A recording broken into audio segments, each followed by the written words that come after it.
सुसंस्कृतम बच्चों, कैसे हो आप सब। आशा करती हूँ आप सब स्वस्थ होंगे।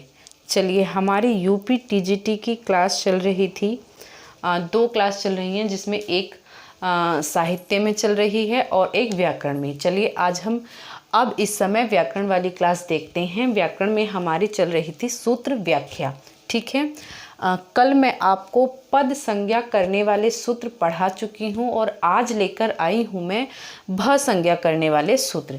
भ संज्ञा करने वाला पहला सूत्र है यचि भम। यचि भम, य और अचि यानी यकार और अच, अचि जो है अच, अच यानी हमारे स्वरवर्ण। स्वरवर्ण यकार, यकार आदि में और जो स्वर वर्ण आदि में होंगे उनकी कौन सी संज्ञा? भ संज्ञा। अचि भम, उनकी भ संज्ञा होगी। जैसे य अचि, य अचि हमारा हो गया सप्तमी विभक्ति। ठीक है, यहाँ लिखेंगे हम य अचि सप्तमी विभक्ति में, और भम हमारा ये प्रथमा में, और ये लिखिए यहाँ आप सप्तमी में। ये प्रथमा विभक्ति में और ये सप्तमी विभक्ति में। ठीक है। स्वादिषु असर्वनाम स्थाने, हमारी पिछले पद की अनुवृत्ति चली आएगी। स्वादिषु और सर्वनाम स्थाने, जो हमने पद संज्ञा पढ़ी थी सर्वनाम स्थाने में, वो सप्तमी विभक्ति में आ जाएगी हमारी अनुवृत्ति। तो ये सूत्र कैसा है हमारा? भ संज्ञा। क्या करता है? यचि भम, भ संज्ञा। अब यचि भम का अर्थ क्या है? यकार आदि में हो और अच आदि में हो। यकार और अच यानी स्वरों में, यकार हो और स्वर हो, जिन भी प्रत्ययों में सु से लेकर जो कब तक हमारे सप्तमी विभक्ति वाले जो हम प्रत्यय कल पढ़े थे हमने, उनमें से सर्वनाम स्थान 5 प्रत्यय हैं। कौन कौन से 5 प्रत्यय हैं सर्वनाम स्थान? सु है, सु, औ, जस, अम और औट, ये हमारे सर्वनाम स्थान हैं। इन प्रत्ययों को छोड़कर, जैसे ये लगा है गार, गर, गह, इनको छोड़ना है। ठीक है। जैसे रा, मम, इनको छोड़कर, क्या लगा है? सु लगा है, इसमें अम लगा है, इनको क्या करना है? इनको छोड़ना है।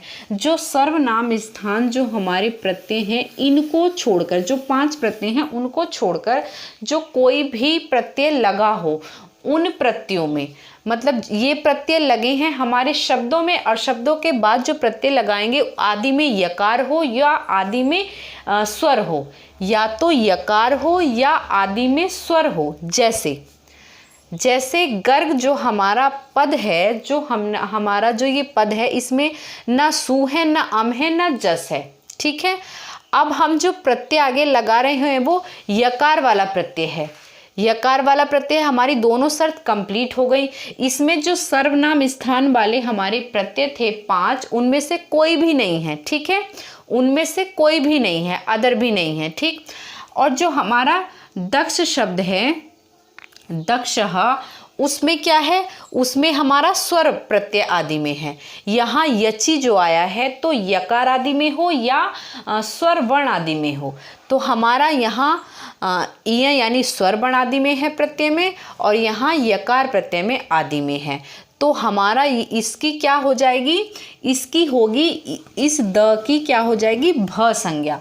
ये हो जाएगा दाक्षी और गार्गः। ठीक है। गर्ग प्लस य, सॉरी य जो आया तो उसमें हमने जब प्रत्यय जोड़ा तो गार्ग्यः।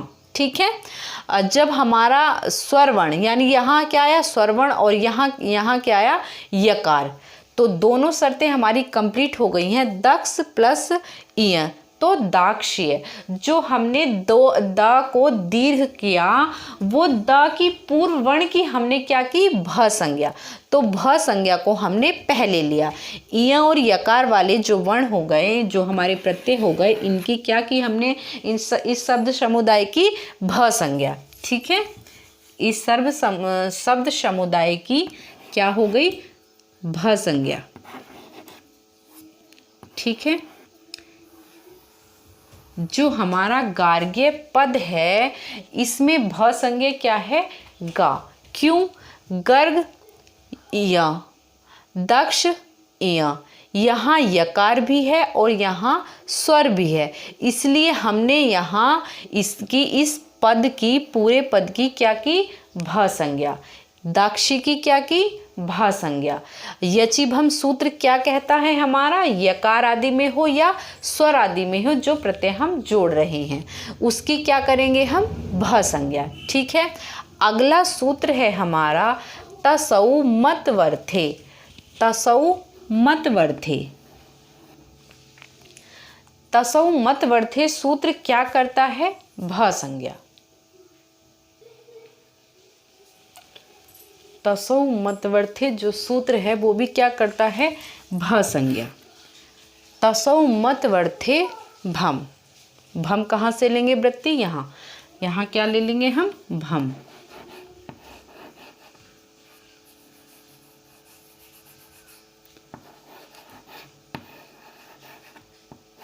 भम, ये यहाँ से अनुवृत्ति आ जाएगी। तसौ किस में है हमारा, प्रथमा विभक्ति में। मतवर्थे किस में है हमारा, सप्तमी विभक्ति में। और भम भी हमारा प्रथमा में। तसौ मतवर्थे भ संज्ञा सूत्र, क्या कौन सा सूत्र है ये, भ संज्ञक सूत्र। अब इसका अर्थ जानेंगे, फिर हमारा आराम से हमें समझ आएगा ये कहाँ में अप्लाई कहाँ करना है और कैसे अप्लाई होता है। ठीक है, तसौ यानी तकारांत, सौ यानी सकारांत। दो प्रत्यय हैं इसलिए प्रथमा का द्विवचन है, प्रथमा का द्विवचन है तकारांत और सकारांत। यानी तकारांत हो यानी त से अंत होने वाले पद, स यानी स से अंत होने वाले पद, और आदि में क्या हो, म आदि, म वर्ण आदि में हो और वा वर्ण आदि में हो, इसीलिए क्या कहा, सप्तमी में।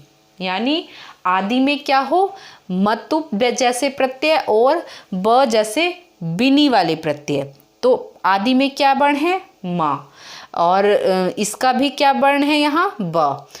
विद्युत कैसा वर्ण है हमारा, कैसा पद है विद्युत हमारा, मूल जो पद है विद्युत वो हमारा है तकारांत। तपस जो हमारा पद है, इस जो शब्द रूप चलते हैं वो मूल शब्द क्या है, तपस। अंत कैसा है, सकारांत भी हो गया और तकारांत भी। तसौ मतवर्थे भम, तसौ यानी तकारांत हो, स यानी सकारांत हो, मतवर्थे यानी मतु प्रत्यय म आदि वर्ण हो, ब आदि वर्ण हो, तो उनकी जो भ संज्ञा होगी, जहाँ भी हम देखेंगे कि तकारांत और सकारांत पद हैं, जो तकारांत अंत में, सकारांत अंत में, अंतिम पद जो भी हैं, उनमें जब हम मतु प्रत्यय जोड़ेंगे या उनमें हम जब बिनी प्रत्यय जोड़ेंगे तो हम क्या देखेंगे, हम उनमें देखेंगे कि उनकी हमें भ संज्ञा करनी पड़ेगी तसौ मतवर्थे भम सूत्र से।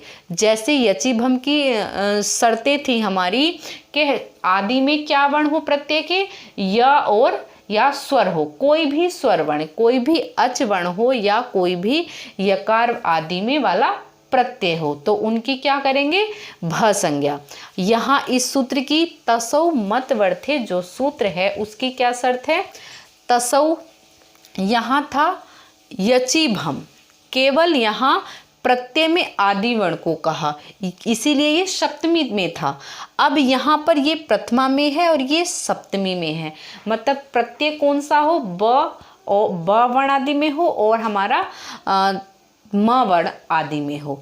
लेकिन अंत कैसे, पद कैसे हो, अंत उनका पदों का अंत कैसा हो, मूल रूप किससे चलता हो, जैसे भवत हो, विद्युत हो, तपस हो, तपस हो, मनस हो, ऐसे जितने भी मूल शब्द होंगे हलंत वाले, ताहलंत और साहलंत, तो हम क्या बनाएंगे, कैसे रूप बनाएंगे इनके, विद्युत सु प्लस क्या हुआ, मतुप म, ये वाली शर्त कंप्लीट हो गई, इसमें ये वाली शर्त कंप्लीट हो गई और त में हमारी ये वाली शर्त कंप्लीट हो गई। तो हमारा विद्युत सु मतुप विद्युतवान, विद्युतवान, इसका मतु प्रत्यय का क्या शेष बचता है, बान और मान। ठीक है। तपस सु बिनी, बिनी प्रत्यय से बना हमारा तपस्वी, जैसे यशस्वी, यशस्वी, तपस्वी, ऐसे जितने भी हमारे शब्द रूप बनेंगे उनकी क्या होगी, उनकी होगी भ संज्ञा। वे क्या, बिनी प्रत्यय लगाकर जितने भी यशस्वी, तपस्वी और महायशवी, ये जितने भी सूत्र हमारे शब्द हमारे बनते हैं उनमें क्या होती है, भ संज्ञा। और भ संज्ञा करने वाला जो सूत्र है, 1 मिनट, भ संज्ञा जो करने वाला सूत्र है वो है हमारा तसौ मतवर्थे। भ संज्ञा करने वाला हमारा लास्ट सूत्र है, ये कोई इम्पोर्टेंट सूत्र नहीं है, बस ये वेदों में प्रयुक्त होता है, इसको आपको जानना है, ये जाने रहिए आप। ठीक है। अयस्मया दीनी, प्रथमा छंदसी हमारा सप्तमी विभक्ति में है। ठीक है। अयस्मय और छंदस्मय जो शब्द हैं हमारे वो वेदों में प्रयुक्त होते हैं, और उन जो वेदों में प्रयुक्त होते हैं उनकी भी हम लोग क्या करते हैं, भ संज्ञा, उनकी भी क्या करते हैं हम, भ संज्ञा। अयस्मयादीनी और छंदसी, अयस्मय और छंदमय जो हमारे छंदस्मय जो हमारे शब्द हैं वो वेदों में भी कैसे होते हैं, भ संज्ञा। चलिए, ये थे हमारे भ संज्ञा सूत्र, जो मैंने 2 से 3 सूत्र ही हमारे अच्छे हैं। जैसे यचि भम सूत्र क्या करता है, भ संज्ञा। तसौ मतवर्थे क्या करता है, भ संज्ञा। उसमें हमारे प्रत्यय भी हैं जो हमारे लौकिक व्याकरण में हमें पढ़ने हैं, वो हमारे वहाँ प्रयोग होते हैं, ये तो वेदों में हैं। ठीक है, इसे भी जाने रहिए। अयस्मया दीनी छंदसी सूत्र क्या है या क्या करता है, ये भी हमारा भ संज्ञा सूत्र है और भ संज्ञा करता है। चलिए अगले सूत्र अब हम देखते हैं।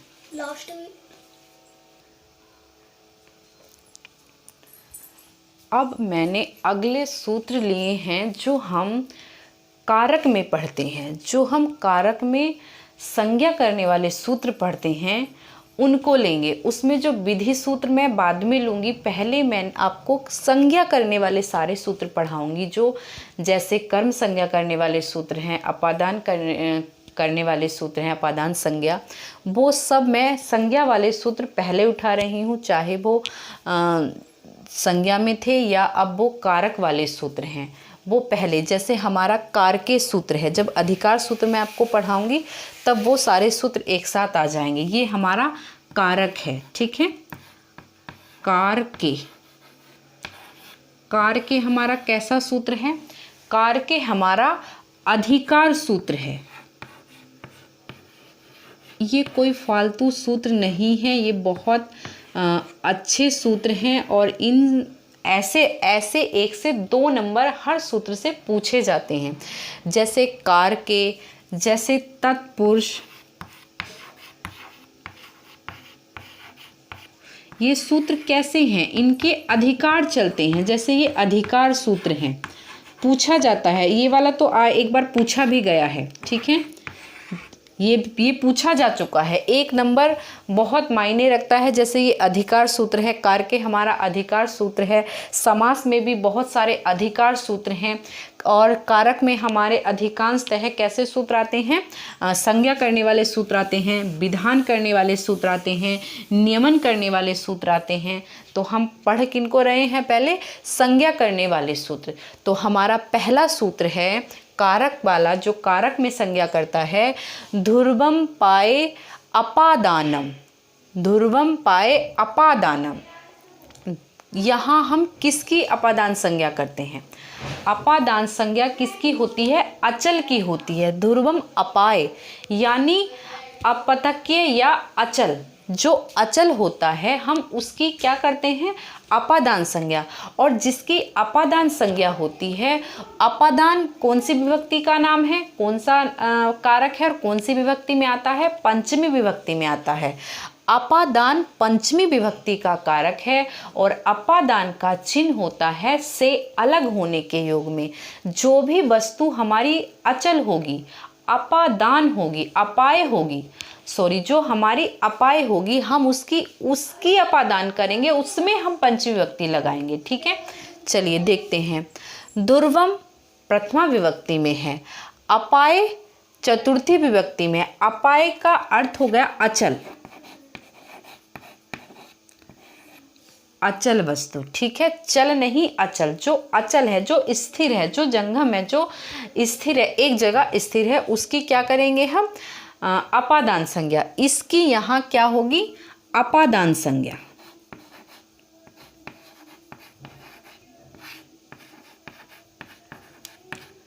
ये अपादान संज्ञा है। और अपादानम भी हमारा किस विभक्ति में है, प्रथमा विभक्ति में। तो इस सूत्र में ध्रुवम पाए अपादानम में हमारे पद कितने हो गए, 3 पद हो गए। 3 पदों में ध्रुवम पाए अपादानम, कुल पद 3 हो गए। अपादान जो अपादान संज्ञा सूत्र है हमारा, ध्रुवम पाए अपादानम, जैसे वृक्षात्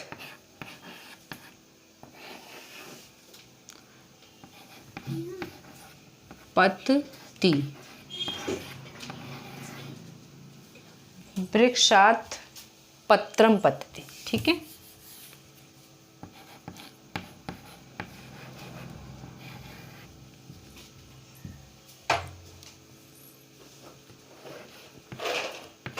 पतंती।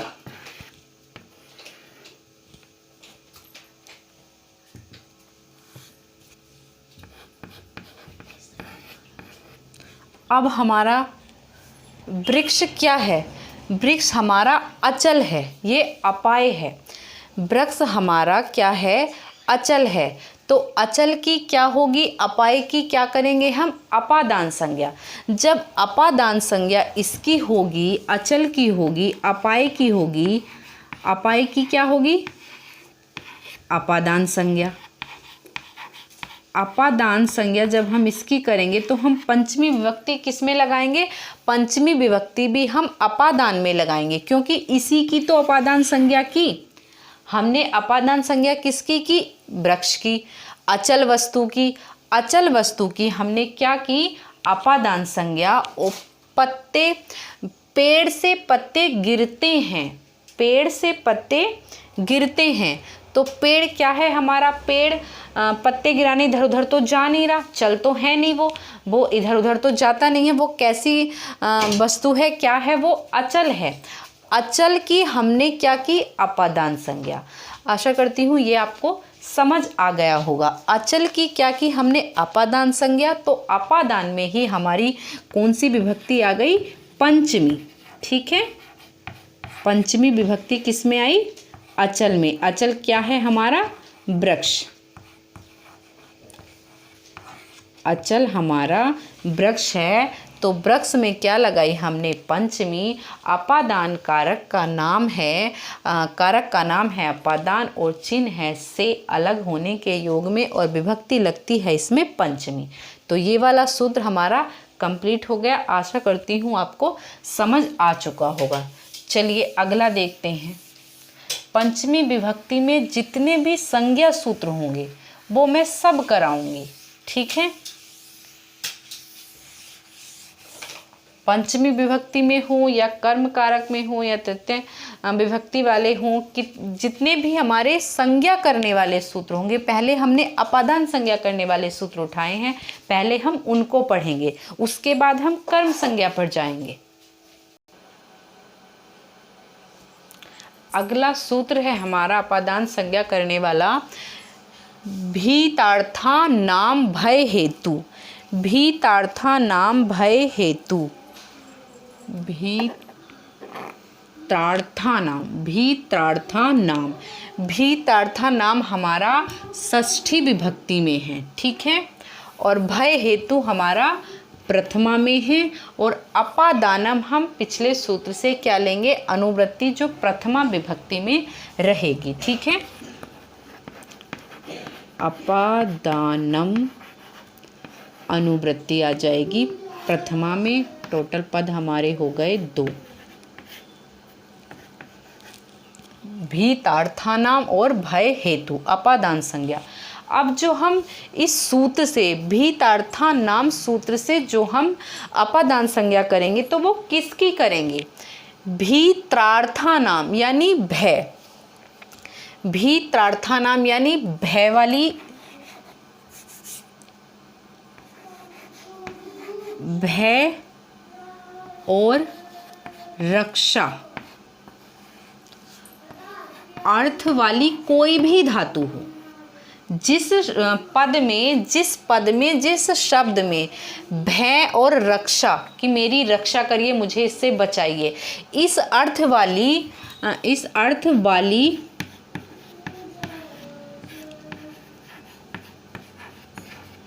धातु पद, धातु से बने पद, धातु से बने पद, चाहे वो कोई भी हो, जैसे बाल कहा,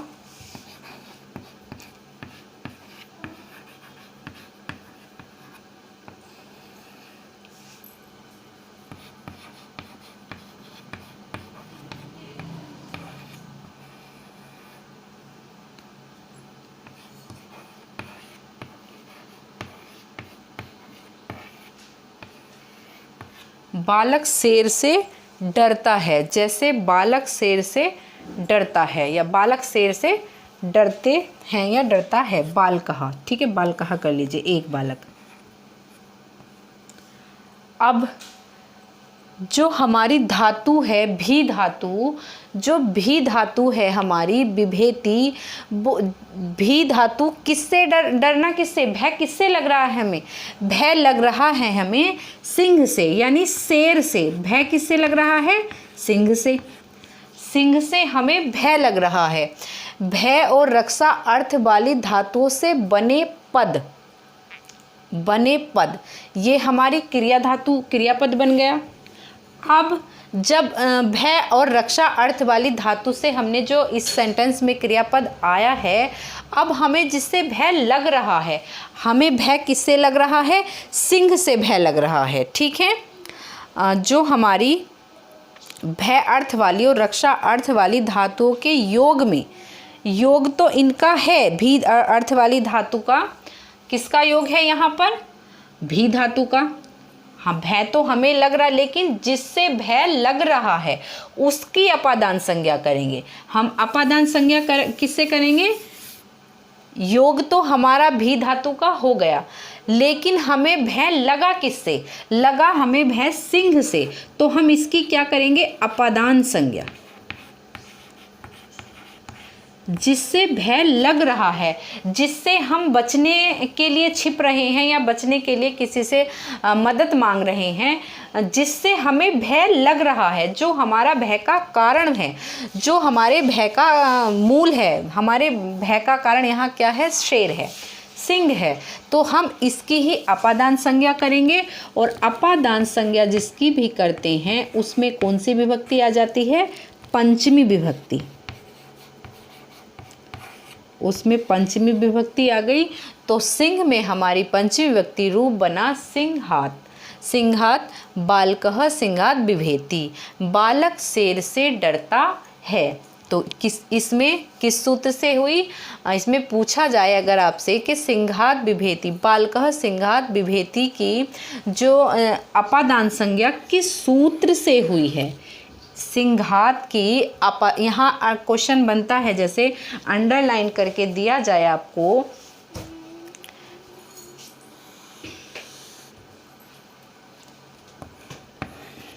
आपको अंडरलाइन की जाए कि सिंघात की जो अपादान संज्ञा हुई है वो किस सूत्र से हुई है, वो भीतार्था नाम भय हेतु सूत्र से हुई है। ठीक है, भी धातु हेतु है, योग है यहाँ पर, और सिंघात हमारी अपादान संज्ञक पद है, और इसमें अपादान संज्ञा करने वाला सूत्र कौन सा है?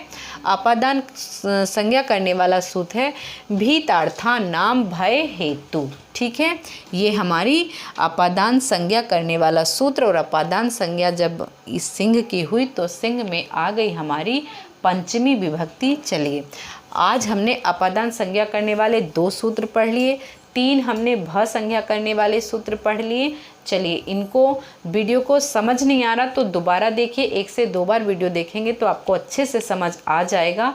आज के लिए इतना ही, और ऐसी वीडियो आगे पाने के लिए, देखने के लिए आपको मेरा चैनल सब्सक्राइब करना होगा, ताकि आपको ये सारी वीडियो आराम से एक ही स्थान पर मिल सकें। चलिए, तब तक के लिए जयतु संस्कृतम।